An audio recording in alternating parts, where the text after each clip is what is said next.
자고 나면 달라지는 이민법 조문경 변호사에게 묻는다. 안녕하세요. 조문경 변호사님. 네, 안녕하세요. 와우. 제가 무슨 말을 먼저 하려고 그러는지 아시죠? 축하 많이 받으셨어요? 아니에요. 아니에요? 청취자분들이 들으면 뭐 대단한 뭔가를 한 것 같이 생각하시겠어요. 네. 제가 3등까지는 말씀을 안 드렸는데, 우리 이틀 전에 있었던 FM 뉴욕 라디오 코리아 감사하는 마음으로 이 팬데믹 동안에도 우리 라디오 한국말로 끊이지 않게 해주신 광고주 여러분을 초청해서 벌어진 광고주 초청 국보배 골프 대회에서 뉴욕 컨트리 클럽에서 우리가 좋은 시간을 가졌는데 놀랍게도 시상식장에 3등, 여자부 3등이 불려지는 순간에 마스크 쓴 그 모습을 제가 보고 너무나 기쁘고 놀랐습니다. 조문경 우리 이민법 변호사님께서 3등을 하셨어요. 감사합니다. 네, 예상을 하셨나요?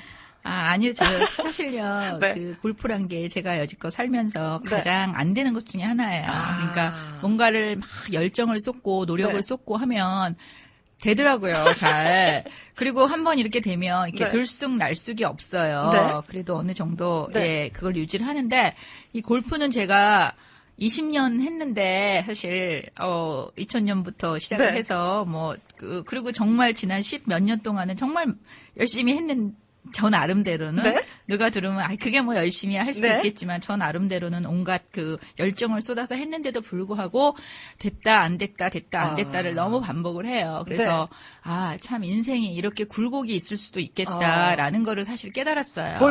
골프를 통해서. 그래서 네.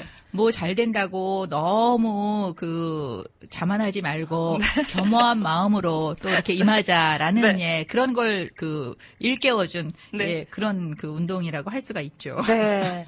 어쨌든 3등은 그 많은 선수들 가운데 여자부에서 3등, 제가 몇 명 여자부에 출전하셨는지 말씀 안 드리겠습니다. 그렇지만 네. 어쨌든 입상을 하셔서요. 네, 제가 저도 정말 기쁩니다. 기쁜 네. 마음으로 박수를 많이 보내드렸습니다. 그런데 골프가 그렇게 들쑥날쑥한 것처럼 우리 이민법에도 전문 변호사로서 이렇게 조언을 할 때 정말 들쑥날쑥하다, 종잡을 수가 없다라는 생각을 하시죠? 그렇죠. 네. 그래서 이민법 하면서도 어떤 클라이언트나 가족을 보면요. 참 안 풀리는 경우가 있어요. 이상하게 잘 가다가도 나중에 가서 뭔가가 무너지고 또 네. 뭔가 될 것 같은데 또 정부에서 뭔가 또 발표가 부정적인 게 나서 또 거기 영향을 받아서 또 밀리고 네. 사실 정말 들쑥날쑥이 심한 것이 또 이민법이거든요. 네. 그래서 항상 그래도 골프도 그래요. 그렇게 내가 막 잘 되다가 또 안 되고 그래서 또 이렇게 좀 노력을 하다 보면 한 레벨 올라가서 또 네. 거기서 발전을 하고 이렇게 하거든요. 네. 그래서 뭔가 이렇게 내가 안 되는 그런 분위기에 있다 하더라도 네. 또 계속 밀어붙이는. 계속 잘 네. 변호사랑 상의하고 네. 서류 작업하면서 또 맞춰서 정부에서 발표하는 여러 가지 규정에 맞춰서 네. 하면 또 잘 되는 그런 날이 올 거라고 저는 믿습니다. 네. 오늘 제가 이렇게 특별히 골프 대회를 우리 또 FM 뉴욕 라디오 코리아에서 주최해서 여러분과 함께 시간을 가져서도이기도 하지만 제가 조문경 변호사님께서 처음 우리 이민법으로 꾸미는 풍경에 나오신 뒤에 굉장히 그 모습을 보면서 영향을 많이 받게 됐어요. 네. 일만 열심히 하는 것이 꼭 가장 좋은 방송을 만드는 것이 아닐 수도 있다라는 생각. 이렇게 열심히 주중에 일하시고 주말에 하루 정도를 운동을 하면서 열심히 사시는 모습을 보고 제가 굉장히 네. 저도 앞으로 언젠간 좀 그렇게 될 수 있었으면 하지만 아직까지는 못하고 있어요. 그렇게 하셔야죠. 네. 네. 어떻게 일만 하고 삽니까? 네. 자고 나니까 바뀐 이민법이 또 있습니다. 네. 우선 지난 이번 주에 중요한 게 발표가 2가지가 났어요. 네. 10월 8일인데요. 네. 목요일인데요. 목요일부터 적용이 되는 것 중에 하나가 네. 노동부에서 적정 임금이라고 있어요. 프리벨링 웨이지라고 있는데 적정 임금? 임금은 마켓 마켓에서 그러니까 인력 시장에서 네. 인건비를 주는 평균 임금 같은 거예요. 네. 그래서 외국인을 고용을 할 때 이 임금 이상을 줘야지 이거보다 안 주고 저임금으로 외국인을 고용하지 말라는 취지에서 만든 거거든요. 그러면 그 취지라는 것은 싸기 때문에 임금이 싸기 때문에 이 본국인이 아닌 외국인에게 잡이 돌아갈 수 있는 상황을 막겠다는 그렇지요. 그런 의도죠. 네, 사실 트럼프 대통령이 2017년에 이제 2017년 4월에 네. 취임하고 나서 얼마 있다가 바하라는 Buy American, Hire American이라는 그런 그 행정명령을 발동을 했거든요. 네. 그건 뭐냐면 자국민의 일자리를 보호하자는 목적이에요. 그래서 미국인 써라 그런 네. 거거든요. 그렇게 하려면 외국인에게 주는 취업 비자라든지 영주권이라든지 이런 거를 굉장히 옥죄에 있는 그런 방안을 마련을 해야 되잖아요. 그래서 그렇죠. DHS 국토안보부에다가 그렇게 마련을 해라 그런 거를 그렇게 지시를 했습니다. 네. 그래서 실제로 지난 3, 4년간 그 H-1B라는 그 전문직 취업 비자가 있어요. 이게 전례 없이 까다로워졌습니다. 그래서 기각률이 뭐 어마어마하게 높아졌는데 네. 통계를 보면 2015년 회계년도에 6%였던 기각률이 네. 2020년 지금 2, 4분기까지 통계에 29%까지 치솟았다는 그런 와. 수치가 나오거든요. 그러면 그 H-1B 비자가 그 유명한 한꺼번에 다 추첨 들어가서 해서 추첨을 네. 해서 뽑힌 사람들 중에서 또 중에서 기각률이 심사를 해서 거기서 기각률이 29%라는 거는요. 그 어려운 관문을 통과해서 추첨에 일단 3대 1의 추첨 경쟁률을 뚫고 들어갔는데 네. 거기서 또 거의 29%가 그 비자 심사에서 거절당했다는 거거든요. 그래서 그것이 다 외국인을 뽑을 때는 굉장히 그 까다로운 기준을 마련을 해갖고 네. 그 기준에 부합되지 못하면 그 비자 심사를 거절을 한다는 거죠. 네. 그랬는데 지금 이번 주에 또다시 그 H-1B 비자 및 외국인 취업을 제한하는 규정이 이제 발표가 됐습니다. 네. 그래서 우선 그거 하나가 임금을 가지고 이제 하는 거예요. 조금 네. 아까 말씀드렸듯이 프리베일링 웨이지라는 게 적정 임금이 네. 어떤 자리에 뭐 예를 들면 컴퓨터 프로그래머를 뽑는다고 해봐요. 그러면은 여기에 웨이지 그 임금 레벨이 4개가 있어요. 레벨 1, 2, 3, 4가 있는데 최소한 레벨 1에 대학을 졸업하고 처음 입문하는 그런 그 직장인에게 레벨 1은 적어도 줘야 된다라고 마련을 해놓은 그 노동부의 그 인건비 그 가이드라인이 있습니다. 네. 근데 그게 58,400불이었어요. 이 뉴욕, 뉴저지 쪽이. 네. 버긴 카운티나 뉴욕 시티나 뭐 퀸스나 이런 데가. 그런데 그것을 10월 8일부터 얼마로 올라갔냐면 88,525불. 51% 정도가 상승이 됐고요. 어떻게 그게 가능하죠? 예, 그리고 마케팅 그 스페셜리스트라고 마케팅 하는 사람 많이 그 H-1B에 어플라이 하거든요. 네. 근데 그거는 47,600불이 최하였어요. 근데 네. 그 최하 그 수치를 73,100불. 그래서 54% 인상을 해서 네. 자, 외국인들을 이 자리에 뽑으려면 최소한 대학을 처음 졸업했는데 나 마케팅 부서에서 일을 하고 싶어요라고 하면 73,100불을 와. 이 동네에 있는 그런 인플로이어는 이렇게 지역마다 조금씩 틀리거든요. 저기 네. 뭐 시골에는 뭐 이게 좀 낫겠죠. 네. 그래서 73,100불을 마케팅하는 사람한테 줘야 된다는 얘기예요. 그래서 이 금액을 안 주면 외국인 고용하지 말라라는 게 이제 이 지침입니다. 그러면 이 금액 임금에 대한 50%가량 지금 인상을 한 이것은 미국 내 자국민들에게 또 적용이 되나요? 아니면 그거는 아무 규제가 없죠? 우리가 주고 싶은 대로 자국민 주는 거죠? 영주권자나 시민권자를 뽑아요. 그러면 사실 최저 임금만 지불하면 되지. 그 정부에서 이 사람한테 73,000불 안 주고 6만 불 준다고 그래서 그 사람 뽑지 마 그렇지 않잖아요.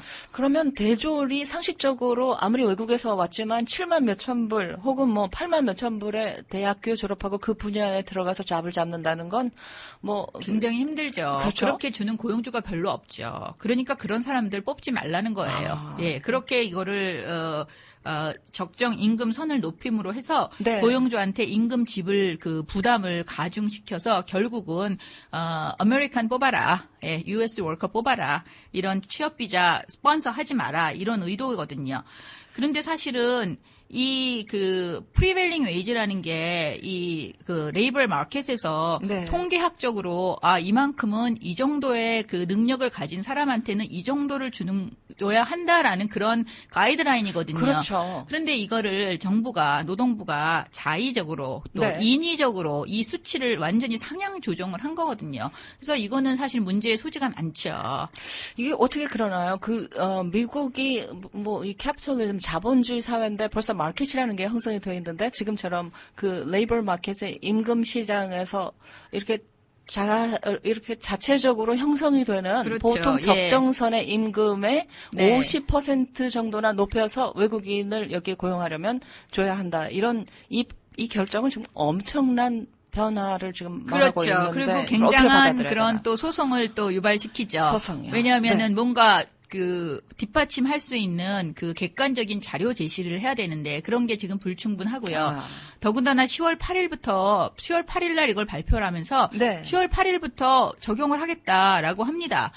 그래서 시험 어제예요. 받았어요. 예. 그래서 어제부터 신청하는 모든 그 프리벨링 웨이지 H1B를 한다거나 네. 아니면은 영주권 신청을 할 때도 마찬가지예요. 영주권 신청할 때도 제일 먼저 하는 일이 프리벨링 웨이지를 그 요청하는 거거든요. 노동부에. 네. 그러면 갑자기 47,600불 받아야 되는 그 직종이 네. 73,100불 받아라라고 네. 결정을 해서 나오면 영주권 진행을 73,100불을 그 웨이지를 오퍼를 하고 진행을 해야 되는데 와. 그렇게 못하면 결국은 취업 영주권 못한다는 거죠. 와. 이걸 어떻게 지금 실제로 조문경 변호사님께서 만나고 있는 케이스를 진행하고 있는 그 클라이언트들은 받아들이고 있나요? 그래서 지금 클라이언트들이 이제 이미 취업비자인 분들 전화가 많이 와요. 네. 어떻게 됩니까? 그래서 일단 네. 지금 받은 분들은 괜찮은데 이제 앞으로 하는 분들은 이 금액을 고용주한테 어플을 못 받으면 풀타임으로 일을 할 수가 없는 거죠. 그래서 다행히 H1B는 사실 파트타임이 가능해요. 그래요? 그래서 네. 내가 그 뭐 58,000불 받아야 되는데 회사에서는 날 4만 불밖에 안 줘요.